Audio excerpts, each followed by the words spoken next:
At 1:47 in the morning, something happened outside an 84-year-old woman's home in Arizona, and then she disappeared. Her name was Nancy Guthrie. Investigators believe she was abducted from her Tucson area home. But months later, the case took an even stranger turn. Ransom notes appeared. One demanded money. Another claimed Nancy was already dead. But investigators still don't know who sent them, or whether the person behind them was telling the truth. It began on the night of January 31st, 2026. Nancy Guthrie had spent the evening with family before returning to her home in the Catalina foothills near Tucson. She was 84 years old. There was nothing publicly known to suggest that the night would end differently from any other. But sometime during the early morning hours, something changed. According to investigators, her home became the center of a disappearance investigation. One of the most important pieces of the timeline involves a camera at Nancy's front door. Investigators said the doorbell camera disconnected at approximately 1:47 a.m. Then, at around 2:12 a.m., the camera's software detected a person. And at approximately 2:28 a.m., Nancy's pacemaker app disconnected from the phone that had been left behind at the house. Those timestamps became critical pieces of the investigation because they suggested that something had happened inside or around the home during that narrow window of time.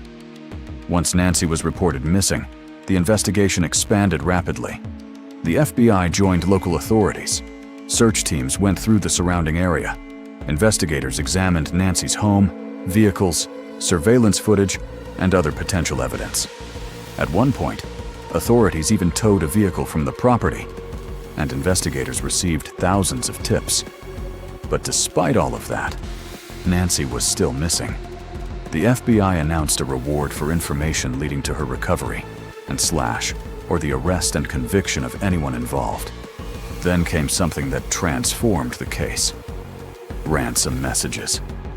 In February, messages claiming to be connected to Nancy's disappearance began appearing.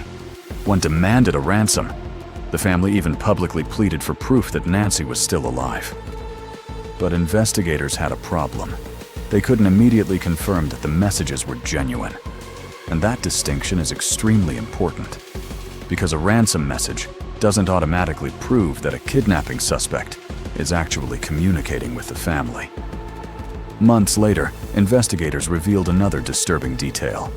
A second ransom note reportedly claimed that Nancy had died after her abduction and that her body had been buried somewhere in nature. But again, that was only a claim contained in a message. It has not been established as fact, and investigators have continued trying to determine who wrote the notes and whether they actually know anything about Nancy's disappearance. And that is where the Nancy Guthrie mystery stands today. 6 months after her disappearance, authorities are still investigating. On August 2nd, Pima County Sheriff Chris Nanos said he believed progress was being made in the investigation.